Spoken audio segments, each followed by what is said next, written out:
Hi there, it's Steve Oppadale here with you, owner of SMA Digital. And in this video, I want to show you through our quiz content creation template.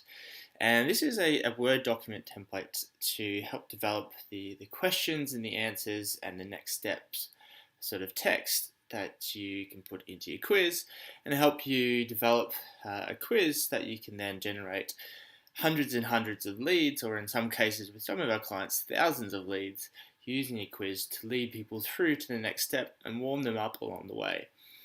So this quiz template is a Microsoft Word document. So hopefully you have Microsoft Word or something on your computer that you can open this in. And what I'm going to do in this video is just very simply take you through step by step this template so you can understand what it means, and that way you can confidently go away and fill in your own template in your own time. So the first page is really just a quick introduction to using this template. A few different points here around things like the 80-20 principle, where 20% of the effort will give you 80% of the outcome. And this is very true when it comes to creating a quiz. One of the things that often sort of holds people back from creating their content for the quiz is really just trying to perfect it and trying to make it absolutely perfect. Now, the beauty of having your quiz online and digital is that you can constantly improve it and change it as you get more and more feedback from your peers, clients, and prospects. So try not to see this as such a daunting sort of exercise. It's really about just taking what you already know, your knowledge, your wisdom, your experience, and putting it down into a bit of a quiz. And this exercise, by the way, is quite valuable in any business. So now you've got your contents page, which is obviously just how this document is all laid out. The first one we have here is the pre-work. And this is just trying to work out what the aim of this quiz is, what you're trying to achieve, and who are you talking to? Who's your avatar that you're speaking to? The idea of sort of answering these questions first yourself, and you don't even need to write this down if you don't want to. You just need to really think about it to begin with. So when you start creating this quiz, you know exactly who you're talking to, and the language that you create and write can be directed to that particular audience or niche. Now the first point here is your quiz style. Now here at SMA Digital we have two sort of styles. One is called a single click answer and one is called now and desired bars. They are both very similar. The single click is literally you get to see it on the screen, you can click to the next page. And I'll show you a couple of examples in a second. And the now and desired bars is where you get to see all the different answers, and you get to use a slider bar to choose where you are right now and where you want to be.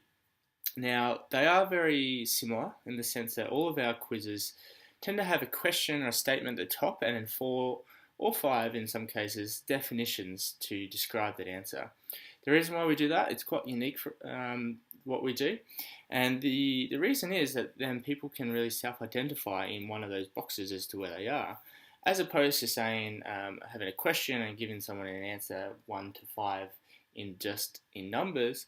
It doesn't have that emotional impact on somebody. So when they can read a definition and go, oh, actually I'm here, this is where I am right now, they can really start to identify and start to warm up to what you can help them with. Okay, so I'll show you through the two examples. So I'll show you one here, the single click answer. So I'll just load one of them up. Okay, here's an example of a single click answer. This is by Speaker Insight, their expert indicator. This is where speakers, authors, and coaches discover what impact their business is making.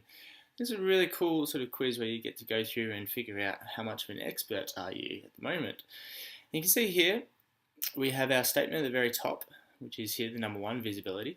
And then if you hover over any of the 4 points underneath, you click on the one that you resonate with the most, and then you can go next. And it'll go on to the next page and continue along. For example, marketing, click which one you resonate with the most, and you can go next. The ones for the slider bars is slightly different. If we go to, say, Kelly Teasdale's version, which is Test Your Business Marketing Superpowers. And basically, Kelly has broken her quiz up into her 8 different sections that she helps teach to her clients. And if you scroll down to the actual quiz itself, you can see the first superpower is analytics. And here we've got the 2 slider bars. So again, you've got the statement at the top, and you've got the 4 different definitions. And by the way, those definitions really go from the far left, where you really don't want to be, all the way to the far right, which is ideally where she can help you with if you're not here at the moment. So you get to self-identify and go, okay, well, on this scale, I am currently a 3 or 4, or I'm probably leaning more towards a 3. And in 12 months' time, this particular one, I would like to be a 10, maybe, or 11 would be good. And then people can self-identify where they are and where they want to be. The big difference with this one compared to this one over here is on this one, it leads into much more of a manual sort of sales process. If you're doing a lot more sort of manual-based sales and wanting to have a conversation with somebody after they fill in your quiz or diagnostic tool. So you want to talk about their results in each of these areas as to where they are right now. And you want to talk about where they want to be if they were an 11 in their business in 12 months' time, and talk about how you can help them. This is probably a more popular choice just because it is more user-friendly, where you could get to literally just click and choose. Another example of this one here is Shah Osman's one, how much freedom do you really have? And this is great because it's got the question at the top, so note that some of the other ones I've been showing you have just statements. You can also just have a question, and sometimes it's a bit easier to do that, such as how hard do you feel you work right now? And again, you can see the far left is where people ideally don't want to be, but you could be here right now. For example, I can't imagine working harder, and sometimes question if it's worth it, all the way through to I do work I love when I choose on my terms. So depending on where you are, you might be closest to like the second box, for example. You just click onto that and you can go next and you can go through the quiz. So that's the 2 different examples. They're very similar. Again, it's really just the matter of choice between the 2 and a personal preference for what you prefer. So choose either one of them. If you like this left one, you sort of just double click on it. This is on a Mac, so it might be a little bit different on a PC. Go into checked, and that will show up as checked there. So undo that. Okay, the next part is your title and quiz headline. Now this is a really important part of your quiz because this is really what leads everything in the quiz to make it sort of happen. And this is where you get to sort of pin yourself down as to what the whole quiz and what you're all about. So a good headline is a combination, as it says at the very top here, it's a combination of practical information, so literally describing about what your quiz is all about and what you're trying to achieve, and it's got an emotional response as well. So a couple of good examples here from the Coaching Academy. Do you have what it takes to become a life coach? And you can see that over here. Do you have what it takes to be a life coach? And this is their quiz, because if you don't know the Coaching Academy, they do life coaching courses. So if you do want to become a life coach, they offer courses for that. And they use this quiz to see, well, you know, do you really have what it takes, and are you really ready and want to become a life coach? And if you are, great, fantastic, come join one of our sort of free training sessions. So it's a nice sort of lead in for that. Another example here is First Aid for Life. Now this is Emma Hammett from First Aid for Life, who runs an exceptional first aid company in London, but they deliver work to all over the UK. And they've had, you might have seen it promoted. If you haven't yet, you probably will soon. She's had literally over 18,000 people fill in her quiz already in the last sort of, well, it says 6 months. It's actually now about 8 months or so, and it's a little bit more than that. But it just continues to grow, which is why it's forever changing. And if we just have a quick look at hers, now hers is how confident would you be in a medical emergency? And that's the top of the line. Now, basically what she's done is she's taken, okay, well, what is the 8 different aspects that people ask her about the most when it comes to a medical emergency and what they try and teach. So this is all about the 2 different things I mentioned in the headline. One is it's really obvious that it's all to do with first aid, and then it's really emotional because it's all about, well, how well or confident would you be if somebody, for example, is hit by a car and you're the first on scene? So the far left, if you're not confident at all, for example, you would sooner not get involved, would just phone an ambulance and stay back out of the way, all the way through to totally confident, where you can confidently help prioritize injuries, treat most serious, and stabilize the casualty whilst waiting for the paramedics. So yeah, two completely different sort of ends of the spectrum, and you get to go through and choose. But you can see in the headline it's really emotional, and it describes it as well. So that's the first thing you want to do, and this is probably where you want to sort of brainstorm and try to come up with a good headline here. Maybe ask your friends for their input as well, if you narrow it down to the top 3 or something. And this is probably one of the most important parts of your quiz, because this is what's going to help people actually complete it. Okay, now down to the actual questions and content. Now this is obviously a core part, and again we highly recommend sort of brainstorming the questions first, not so much the answers. But the idea is we've got a grid here, and this is just an example amount of boxes, and you can see here this is an optional group or category. What you want to do is you want to ask your question on the left hand side. Let's say if we're talking about a yoga business, for example, how well do you wake up in the morning? As a random example, because this is a yoga business, this helps people to wake up with yoga. Let's just say that's true. By the way, I do love yoga, as a side note, and I do that a few times a week. But let's say it's a yoga business and you got a question here about how well do you wake up in the morning. If you're struggling, it might be a definition about like, I rarely get out of bed, all the way through to I jump out of bed sort of thing, and obviously explain it a little bit more. But the idea of what we do here to fill this in is you want to start with the questions, and you want to come up with them first, and we recommend normally between 7 and 8. Some of our quizzes that we do have probably up to 10, and if you're doing 10 or even 12 sometimes, generally it's grouped with 2 questions on 1 page, and that's particularly true if you have certain sections in your business that you really want to talk about. For example, although she only has 1 question per thing, you can see here Kelly Teasdale, she offers 8 different areas of her business that she helps people with. So for example, content creation, PR, digital marketing, analytics, etc. So these are the 8 areas that she helps people in her business with, and so she's developed a question around each of these 8. So when you do this quiz, it's a similar thing. You can write in each area here. So this might be like waking up as one, and then you could go through and put down, for example, the yoga business, the 8 different areas that I really help people with as a yoga instructor down here. You develop your questions for them, either 1 or 2 questions per group or category. So if it's waking up, maybe I do actually have 2 questions about waking up. So not only how well do you wake up in the morning, but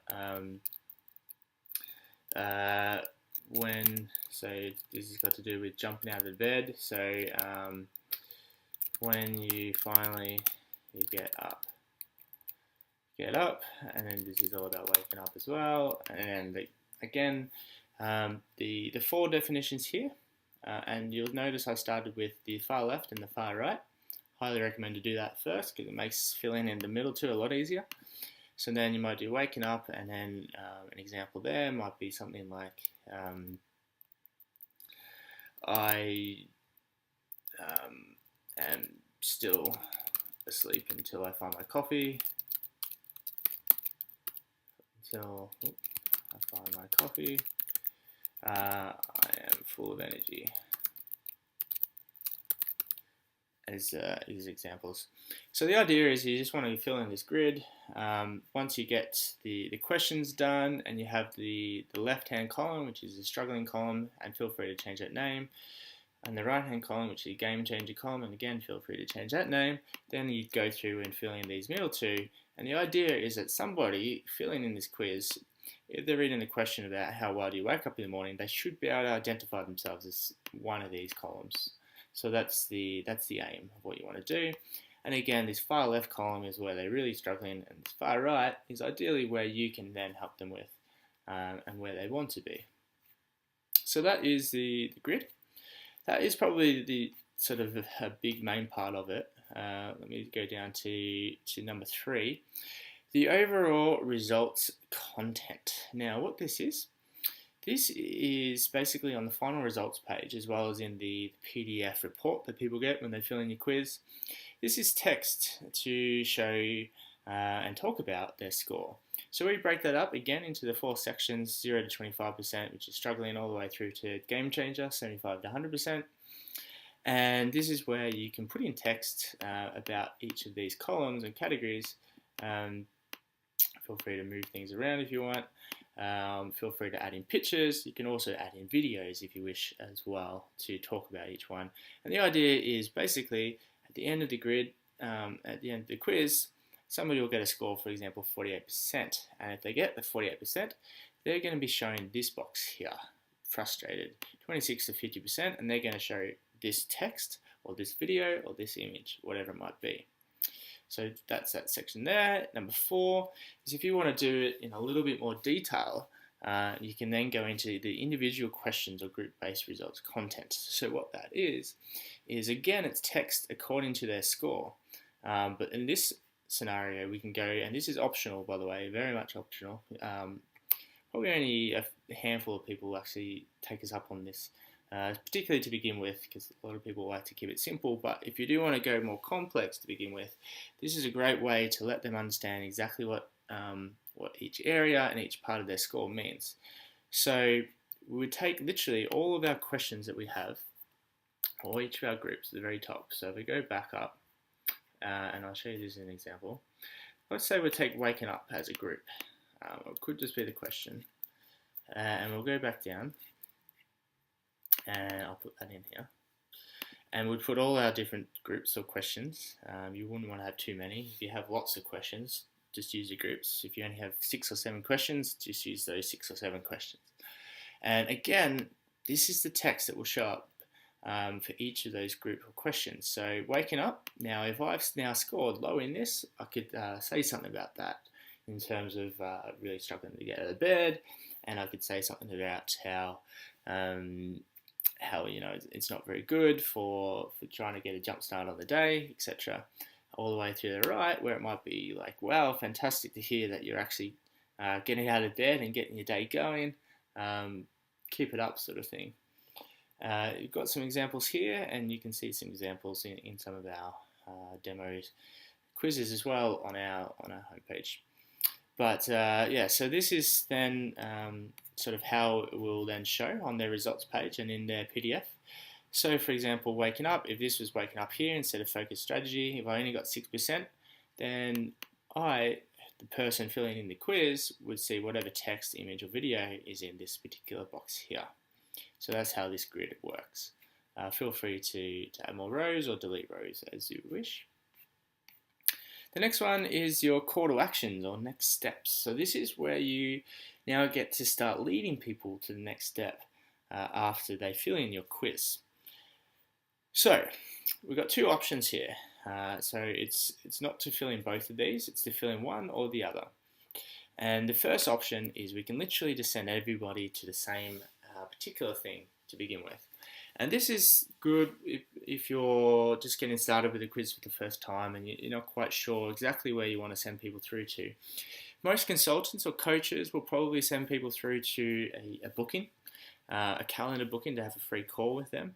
Because it's a really good time to ask them that, because they've just warmed themselves up with you, they've filled in their quiz with you, and they have sort of already self-identified where they are, and they've probably self-identified the fact that they are struggling or frustrated, and they would like to be more than that. So this is a great time to offer them a free call, or lead them into a webinar, or whatever it might be.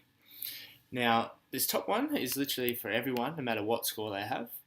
Or you can use the bottom one, which is, again, dependent on their final score. So if somebody does end up scoring in a low 0 to 25%, then you can add in a particular call to action in here and it could be a different one if they're in a game changer call to action. So this is the text where you can put in what call to action you want to give them according to their score. Okay, the final part here is the other requirements, which is mainly sort of tech requirements. And this is quite easy. All we need to do is, all we need to know is really just a few extra details about your business and what you want to have happen on your quiz. So the first one here is literally just the name of the person that the emails are used for the people who are receiving your quiz. Because basically what happens is once we set up your quiz, when somebody fills it in, not only will you get a notification that they filled it in, but they'll also get a notification from you or from your brand or from your team saying that, hey, yep, thanks for filling it in, and here's your PDF report attached as well. So generally speaking, this is probably your name. If you're a coach, if you're a business, it might be your business name, could be a team name, or it could be a colleague name. So I'll just put, for example, Steve Okotal. The email address, I'll put steve at smadigital.co.uk because that's the address that I want them to receive the PDF report from. Branding guidelines, if you do have branding guidelines, like a proper sort of graphic design guidelines, send it through or add it into here where we can find it. Or generally speaking, just write in, it's on my website, and then maybe put your website address so we can get it. And what we'll do is we'll grab your logo and your colors and your fonts and everything, and we'll match the quiz to your branding that you already have. If you have a different logo or you're in the middle of rebranding, just send us what you have and we'll do our best to make it work. Now, this next question, do you have a CRM or mailing list program? So this is if you have something like ActiveCampaign or Infusionsoft, or if you have MailChimp or any sort of newsletter program that has, they call it an active API. What we need here is some of the details about that. Now, if you have ActiveCampaign, you could literally just write ActiveCampaign and we'll ask you for the details further on. Or if you know how to access it, try and find what they call the API key and send that through here as well. Don't let this sort of be a bottleneck, just put down whatever you can think of at the moment. Tracking codes is if you have and you want to get installed in your quiz as well, something like a Facebook Pixel or Google Analytics if you have that as well. Google Analytics is basically you'd have to go and find your Google Analytics account and send us through the tracking code for that, or the GA number they call it as well. Either one is fine. For the Facebook Pixel, if you literally just Google how to find my Facebook Pixel, there's 1,000,001 tutorials to show you how to do that. And basically, it's a long number with called a Facebook ID, the sort of Pixel ID, and that's the number that we want to put into here. And the idea of that is then we can track exactly on Facebook who is filling in your quiz, and you can do different things with different advertising routes and retargeting according to who does or doesn't fill in your quiz. And the last question here is, what domain would you prefer to send people to view your new quiz online? Now we've got options here. You can only choose one though, because we can't have multiple at the same time, unfortunately. But what it is by default, when we send you your first sort of test example, it's going to show up as smadigital.app/whatever your name is, or your company name. So you can leave it at that if you don't mind, and you're just using it as a final sort of point where people are going to anyway. Or we might have it as one of our shortened URLs. This is short for quizmagnets.com. So we do also have quizmagnets.com, but this is a shortened version, qzmgnts.com. So again, you could just have your company.quizmagnets.com. Or if you want, we can set you up with your own domain name, and it could be your quizname.co.uk or .com. So for example, the yoga quiz, it could be like your topyogiquiz.com or whatever that might be. And just let us know what you want. As part of our package, we will happily sort of register this domain on your behalf and get that all set up with SSL so that it's security enabled, and you've got that little padlock at the top left of your screen as well. Now we can also do a subdomain, but unless you have what they call a wildcard SSL certificate, which is more or less sort of an advanced technical term for a hosting provider that does that sort of stuff. We can set you up with your own subdomain of your current URL. So if you want it as quiz.your domainname.com, we can do that. It will just take a little bit of extra time to get that sorted because we need you to change some of the domain name settings for that to be enabled. And that's it. Again, think 80-20. Don't let any of this, particularly this last page, the technical questions, sort of get you down and not finish it. You don't have to complete all of this. You can ask us. We can talk to you through this as well. So there's no stress there. But yeah, hopefully this was a valuable video to show you through our quiz template, and do take the time to start sort of working on this. I would always recommend it as soon as possible while it's sort of fresh in your mind. Feel free to, of course, rewatch this video many times as you wish, and reach out to us anytime you wish as well if you have any questions or you just want our feedback to let you know what we think of what your quiz ideas are. Thank you, everyone. Thanks for listening. My name is Steve Alcatel, Director of SMA Digital, and take care. Cheers. Bye for now.